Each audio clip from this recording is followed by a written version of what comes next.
Hello, everybody, and welcome to another episode of the Helium 10 Weekly Buzz. My name is Lem Turner, and this is a show where we get you familiar with the latest news in the Amazon and e-commerce space, interview people in the industry that you need to hear from, and provide a training tip of the week that will give you serious strategies for serious sellers of any level in the Amazon, Walmart, and e-commerce world. So let's see what's buzzing this week. Today, we're going to go over Amazon's latest earnings report and what you need to know about it. And then we're going to dive into some of our most frequently asked questions. And then finally, we're going to get into our tip of the week involving keywords, top keywords for your listing. So let's get started first with our news of the week.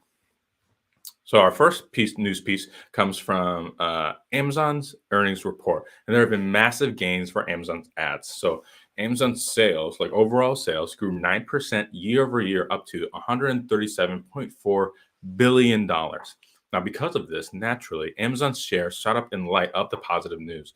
And their earnings report also released details about their advertising division that people haven't seen in quite some time. Their ad revenue, believe it or not, grew by 32% year over year, with only Google and Meta/Facebook being the first and second ones that are larger than that. Then the titan of Amazon. So now Amazon's third with their advertising revenue.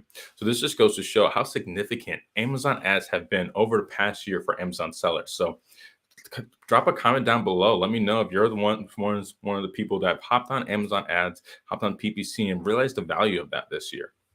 So speaking of sellers made up around 56% of unit sales in the past fourth quarter, which is massive, really, that Amazon needs sellers, third-party sellers, in order to drive its sales. Considering they made up around 56%, that's a pretty healthy chunk of sales.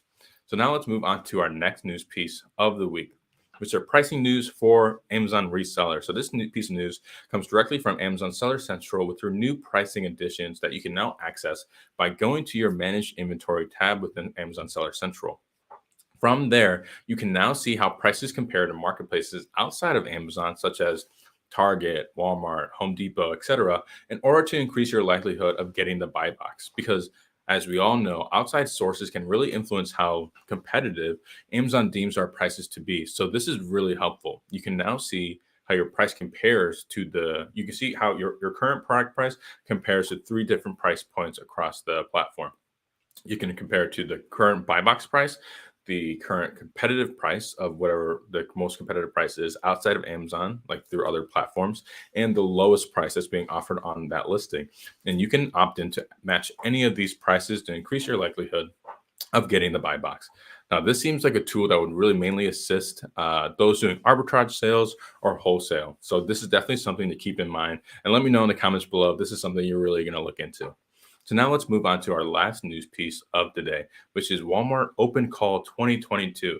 So Walmart, for the first time, is offering exclusive early access to their annual Open Call event, which is the largest sourcing event for Walmart stores and Sam's Clubs.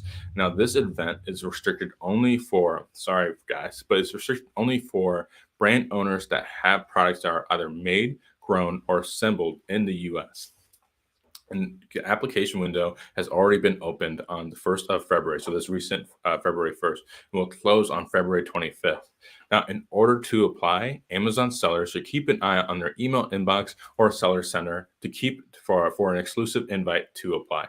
Now, this is an opportunity for you to be able to sell your products physically in the stores of Walmart and Sam's Club. So certainly a massive opportunity that you should surely take advantage of if you do have the chance to apply. Okay, great. Well, that ends our news of the week. Now we're going to transition into our new Ask Us Anything series of frequently asked questions from our users. Now, this is something we're going to be doing around every 4 weeks or so. So if you have any questions, feel free to email our customer support and let them know it's a question for the weekly buzz, and we'll get to it. So now let's get into our questions of the week. So our first question is, can I use both a request a review template and a custom message template? Now, this is in regards to follow-up. So the request a review template is a template from Amazon that they've created and drafted for sellers like us to use. A custom message template is something that you would create yourself in follow-up's Helium 10's tool. So the short answer is no, you cannot use both. Long answer is that it's highly recommended that you only use one per Amazon's terms of service regarding spam. So we highly recommend the request a review template if you want to stick with an Amazon approved message that will always stay within Amazon's terms of service. And if you aren't that great at copywriting or just simply want to outsource the job, there's no shame in that at all. So, or if you are an experienced seller, we recommend you use the custom message templates, because those are the custom message template is going to help you be able to maximize the value of your post-purchase emails, as well as invite the opportunity to build brand loyalty through informative and helpful emails, just to build a much more positive customer experience overall. So that's a really great question. So I'm moving on to our second question. Now, this is a really popular question that we see a lot in our Facebook groups, and we've even had to censor some bad advice there about this. And the question is, should I try to slow down sales if I'm running out of stock? So no, you should not do this at all. You don't want to do that. And the reason why is because it might affect your organic rank for keywords if your conversion and sales velocity starts to decrease, and it will make it that much harder once you are back in stock to get back to your former glory. It's a lot. You're going to place yourself in a lot more of an optimal situation if you just run out of stock while maintaining a positive conversion rate and sales velocity, as Amazon's algorithm is going to be able to detect that you are a successful product once you come back in stock, because you want the last impression that you've left on Amazon's algorithm is that you were a successful product that had a really healthy conversion rate and sales velocity, rather than one that you reduced your prices or you did something to slow down your sales. And just based off that, Amazon, all they see is that the last time you sold, you weren't doing too hot with your organic rank, your sales velocity was down, your conversion rate is trending down. It's gonna be a lot harder for you to get back up to your former success. That's a really great question. So lastly, our final question is it better to focus on keywords that my product itself ranks for, or keywords that my competitors rank for? Now, this is kind of a trick question, because the answer is both, right?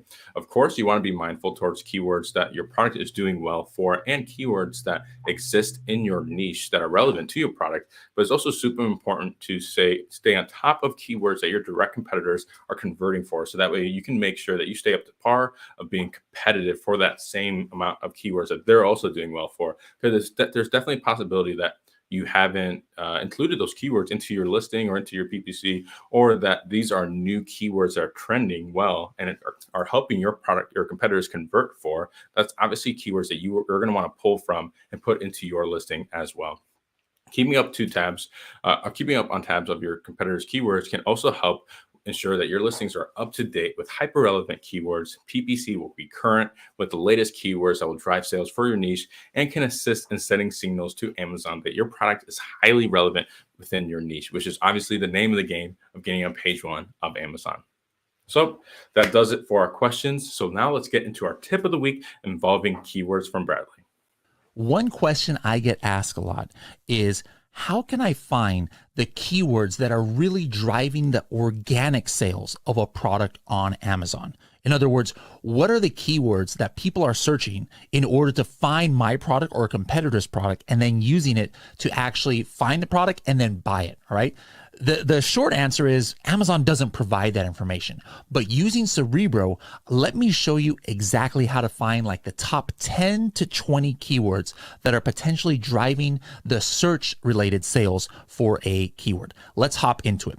Now, in the last video of the intro, I actually ran through a search of Cerebro, going to our Helium 10 coffin shelf, the Project X coffin shelf for Manny's Mysterious Oddities. If you don't know about where that product comes from, make sure to watch season 1 of Project X. You can see that in Freedom Ticket or on YouTube. You can actually see how we found this product. But right here, I still have that window open where I had run this ASIN up here, B07Z8HN212. Remember, this is where you put the ASIN. This is the unique identifier number for any product. All right.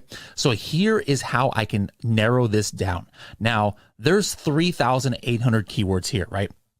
Not all of these keywords are driving sales. Actually, the great majority are not.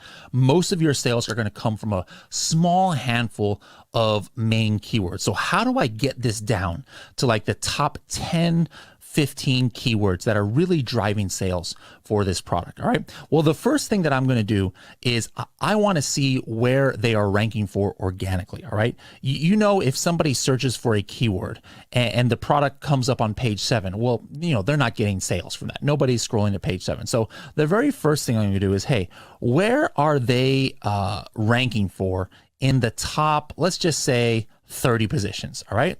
Top 30 positions. Let's see what that narrows it down to. I'm going to hit apply filters here, and that brings me all the way down from 4,000 keywords to 140 keywords. So we're getting closer, right? But here's a question, you know, here's a keyword here. Let me just show you an example. Coffin home. All right. Might seem pretty relevant. And why did this keyword come up? Well, look at that. They're actually ranking organically position 9 on Amazon. That's page 1. All right. So are they showing up right at the top of page 1? Sure they are. But do you really think that a keyword that only is searched one time a day is driving a lot of sales to this product? Probably not, right? So the next thing I want to do is I want to use a filter of search volume. So let me go ahead and put a minimum. Let me just say 300 here. All right. And let me apply these filters. And now this brings me down to 52. So I'm getting a little bit closer to getting these top keywords that could be potentially driving rank. So I want to really narrow it down to 10. Now, one of the reasons why you want to narrow it down, like when you're doing your keyword research before you actually make your listing, what you want to do is you always want to find the top 10 to 15 keyword phrases that are most important to a listing. All right. Now, this happens to be my listing, right? But let's just say this was my main competitor and I was going to make my own coffin shelf. Well, this is the step that I would take to find the top keywords for this competitor coffin shelf so that I can use these keywords in mind. Because when you make your listing, you can't put 4,000 complete phrases in phrase form in your listing. There's just not enough room for that. So you've got to focus it to like 10 or 15. And usually these are generating the most sales. All right. So how can we get this down, narrowed down a little bit more? Well, let's play with those two filters. Let's go ahead and take this down to maybe organic rank 20. And let's bring this up to maybe 500 search volume and hit apply filters again. And now we are down to 12 keywords. Now let's take a look here. Why are some of these keywords coming up? Well, we have here weird shelves, goth shelf. This is searched for 700 times. And the last time Helium 10 checked, this product was ranking number 11. Coffin shelves, plural. All right. Coffin shelf, large. Sometimes there's keywords that you might never have thought about. Like, what is this? Emo room decor aesthetic. Now, maybe you yourself never in a million years would have thought about this keyword, but look at this. There is actually 1,000 people a month searching for this keyword. And the last time that Helium 10 checked, we were right there on the top of page 1. So this is another good keyword for this listing.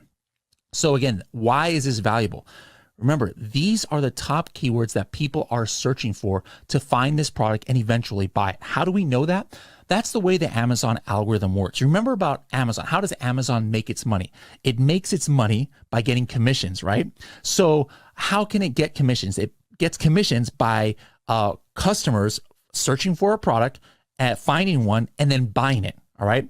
So Amazon's algorithm is very advanced. It has a history of how buyers interact with a keyword. So like if they type in coffin shelf, they have a history of, all right, which keywords are people clicking on? Which keywords are people actually buying after searching for this keyword? And then depending on the best performers, they keep moving you up the page ranks to page 1 and then to the top of page 1 if you are performing well for that keyword. So that's why this works on how you can know that, hey, if you have a keyword that has significant search volume and this product is there at the top of page 1, you would know that the only way that it could have gotten there is if people were actually using that keyword to search, find, and then buy that product that is ranking for that keyword. So this is a great way to get your top keywords either for your product or your competitors' products.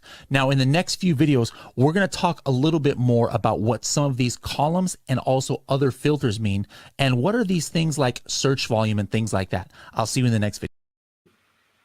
All right, that was a great video from Bradley. When he mentions, when he's talking about in the next couple of videos, he's talking about some of the other pro training videos that you guys can get into looking at it within Cerebro and some of our other tools. So be sure to check that out. Well, before we sign off, we want to make sure, did you guys know that that Helium 10 had a TikTok account? Follow us at Helium 10 Software for tips, tricks, and bonus content that will keep you laughing and informed. Helium 10 has an awesome TikTok page where we talk about all sorts of kind of stuff and share all sorts of different content related to the hustle of being an Amazon entrepreneur, Helium 10 tools, and the latest in e-commerce happenings. So that's it for our weekly buzz this week. Don't forget to like the video below if you are watching on YouTube and to leave a comment on what you'd like us to include in future episodes. Well, that's it from me, and I'll see you next week.